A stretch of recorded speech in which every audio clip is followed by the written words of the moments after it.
lebih baik itu kalau pengembang yang masuk gitu ya, karena dia lebih baik pengembang yang masuk itu berbadan hukum gitu Pak. Artinya kita jelas ya. Jelas. Dan kemudian hari ketika kita menuntut sesuatu hal yang sudah menjadi kesepakatan bersama antara pihak pembeli properti, pengembang dengan masyarakat itu, kita bisa ke PT tersebut. Ya. Sekalipun pemiliknya sudah meninggal itu bisa nggak? Ya bisa, karena ya? kita orang yang bisa ya gini, ketika ada PT ataupun ini berbadan hukum, selagi PT itu tidak dimatikan atau sudah hilang, maka PT itu bertanggung jawab penuh selama PT itu masih ada. Cuman permasalahannya sekarang, apakah pengembang ini akan melanjutkan dalam konsep nanti melakukan perjanjian dengan para penghuni tadi itu? Soalnya gini, dia oke pengembang, ya kan? Kemudian dia mengelola semuanya sampai dengan laku semua. Ya. Kemudian kelola keamanan dan sebagainya. Berarti seluruh hal yang terkait dengan pertanggungjawaban pengembang dengan masyarakat sekitar atau penduduk dengan masyarakat sekitar menjadi tanggung jawab pengembang. Ya. Gitu. Pengelolaan sampah dan lain sebagainya itu tanggung jawab pengembang. Sehingga untuk pengembang mau selesai sampai kapan dengan para penduduk tadi itu? Satu. Atau bisa jadi nanti dibuat kesepakatan antara penduduk pendatang tadi yang dalam satu katakanlah satu perumahan atau satu komplek tadi itu untuk membuat suatu perjanjian penduduk pendatang dan lain sebagainya dengan kegiatan dan sebagainya, terus bagaimana mekanisme nanti kalau ada masalah di masyarakat dan sebagainya, sehingga ada keterwakilan dari komplek tadi itu dengan masyarakat sekitar. Karena kan hari ini dengan adanya masyarakat yang punya komplek atau punya perumahan tadi itu membuat suatu isolasi diri, sehingga masyarakat ini ingin mengguyupi masyarakat yang ada di komplek kan bingung. Ketika nanti masyarakat itu ada masalah dengan masyarakat komplek, penyelesaiannya nggak jelas. Ini memang nggak bisa dinafikan dalam konteks hari ini pertumbuhan dinamika masyarakat yang secara hari ini adalah lebih ke tanah bagaimana membangun masyarakat itu tidak lagi berwujud budaya tapi berwujud orientasi ekonomi. Ya, bukan budaya tapi ekonomi. Maka niscaya pembangunan dan ekonomi serta budaya akan menjadi konflik, sehingga perlu itu penyelesaian win-win solution dari si aspek hukumnya. Nah, kesepakatan-kesepakatan yang timbul di masyarakat itu menjadi kesepakatan yang nilainya mungkin tidak menjadi nilai yuridis yang bisa disahkan, cuman posisinya menjadi nilai yuridis yang punya nilai arti. Nah, nilai arti itu di mana? Nanti proses-proses penyelesaiannya jelas bisa kita lakukan upaya-upaya penyelesaian secara bersama keluarga, itu melalui kelurahan dan lain sebagainya. Oh iya, oke. Ya, itu penjelasan tentang Kang Firman tentang suatu pengembang properti atau rumah yang masuk di wilayah kita itu seperti itu. Ya, dilihat dari apa? Harusnya dari mulai pada saat pembangunan, kemudian setelah pembangunan. Kemudian tentu saja di suatu wilayah itu memiliki sebuah organisasi gitu ya. Itu saja ya. Ya itu mungkin di lingkup pedukuhan. Sini kalau di desa gitu ada pedukuhan. Di mana itu kata referensinya itu melalui sebuah breakdown dari tata aturan yang ada. Dan kemudian sebagai masyarakat itu akan berpikir juga lebih jauh terhadap peraturan tersebut. Nah, maka dengan upaya masyarakat membebani satu nilai pada satu pembangunan perumahan gitu ya Kang Firman, yaitu dengan nilai 10 juta katakan, itu boleh dan sah saja ya itu? Bisa Ya. Karena itu kesepakatan dalam hal untuk membangun masyarakat. Nah, peruntukannya nanti seperti apa sebenarnya bisa dilakukan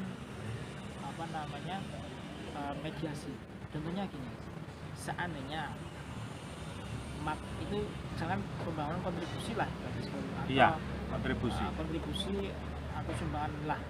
Nah itu kan bisa dijadikan menjadi misalkan nanti mendirikan tempat-tempat khusus, misalkan pemakaman masyarakat, kan itu juga kemasyarakatan bersama yang hari ini memang tidak tersentuh seperti itu. Yang kedua mungkin memperbaiki jalan karena faktor pembangunan itu. Yang jelas hari ini bisa dipakai untuk pasca tadi, pasca pembangunan, karena pasca pembangunan itu akan memunculkan dinamika sosial yang nanti akan merembet kemana-mana, khususnya dengan pertumbuhan penduduk dan pemakaman penduduk itu. Ini menjadi PR kita bersama. Maka caranya ya tadi itu bisa dilakukan seperti itu. Ini harus menjadi solusi kita bersama, karena pemakaman hari ini tidak akan pernah bertambah tapi stagnan. Semakin penuh gitu Ya, ya. apakah mungkin penduduk sekitar, penduduk pribumi, ada beberapa orang yang tidak mentolol lah, tidak nego, Ya. tega terkait dengan leluhurnya dulu kok ditumpangi lagi Ya. dan lain sebagainya. Itu kan perlu menjaga intensitas kehidupan masyarakat. Makanya diperlukan misalkan dengan katakanlah membangun 5 juta. Nah, berarti bagaimana kalau saya melakukan pembangunan dan lain sebagainya, untuk orientasinya kita mencari katakanlah tanah pemakaman, tapi digunakan bersama-sama antara penduduk penduduk perumahan dengan masyarakat sekitar. Ini menjadi win-win solution kalau menurut saya, karena solusi hari ini yang tidak bisa terselesaikan adalah masalah pola pemakaman tadi. Ya, gitu ya. Jadi kalau kita lihat dengan dana 10 juta ya, yang harus sebagai kontribusi masyarakat, itu sesungguhnya kan bukan dana dipakai oleh pribadi pejabat setempat gitu. Tapi uang 10 juta itu digunakan untuk membantu beberapa lembaga yang ada di sekitar wilayah tersebut atau di wilayah tersebut gitu ya. Di situ tentu saja Pak ada namanya organisasi kepemudaan, ada KKLPMD, kemudian ada PAUD, ada PKK dan lain sebagainya, tentu saja banyak gitu.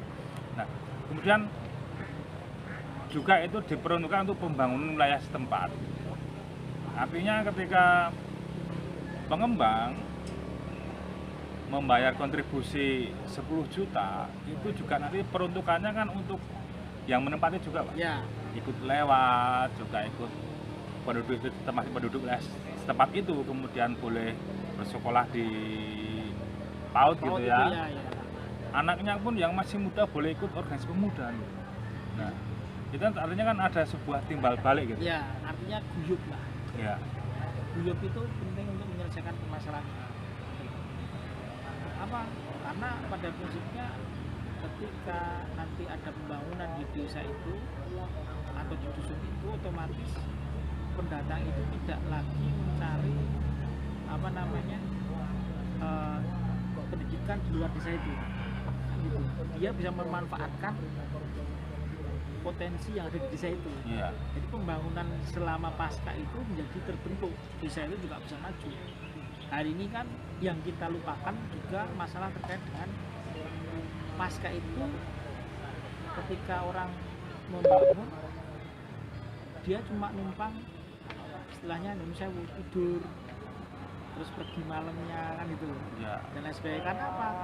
Komunitas lingkungan tidak bisa membangun, sehingga mereka tidak punya trust dengan lingkungan tersebut. Trustnya misalkan anak bisa sekolah di lingkungan itu karena mutu pendidikan di lingkungan tersebut dimadai. Karena mutu dan pendidikan itu juga butuh biaya. Tidak mutu pendidikan itu timbul dengan sendirinya atau datang dari pemerintah, sangat kurang. Tapi harus ada istilahnya timbal balik dari kita. Disinilah sebenarnya ini adalah relasi dalam konteks memberikan suatu istilahnya premi lah terhadap penduduk sekitar, sehingga pembangunan di penduduk sekitar itu bisa tumbuh, masyarakat datang itu memang bisa guyup, dan orang yang pribumi bisa menghidupi masyarakat itu, sehingga menjadi suatu pembangunan yang berkelanjutan. Pembangunan berkelanjutan itu apa?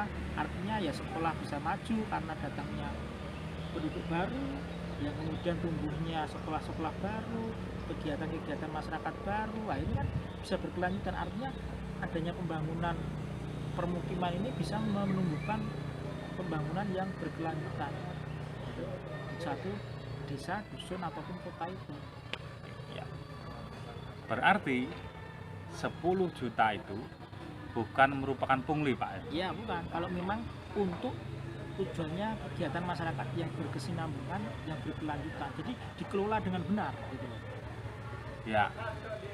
Jadi ketika suatu wilayah, ini tuturan dari Kang Firman, ketika wilayah tersebut membuat sebuah aturan dan kesepakatan seluruh warga, Ya. jadi keputusan gitu, Ya, Kang keputusan Firman, ya, bersama itu, terus kemudian berapapun nilainya itu tidak menjadi masalah gitu ya. Ya, jadi masalah ketika itu memang timbal baliknya kepada Masyarakat tadi.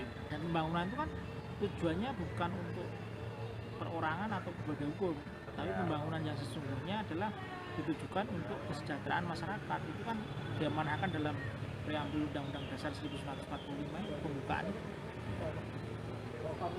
Itu jadi kita jangan takut dengan para pemain properti, juga pengembang perumahan yang masuk di wilayah kita, ya, karena kita menentukan sebuah syarat ataupun aturan yang telah kita sepakati bersama di suatu wilayah, contohnya di dukuh atau dusun gitu Pak ya. Iya. Nah itu tidak apa-apa, tidak ada masalah, bukan pungli. Pungli itu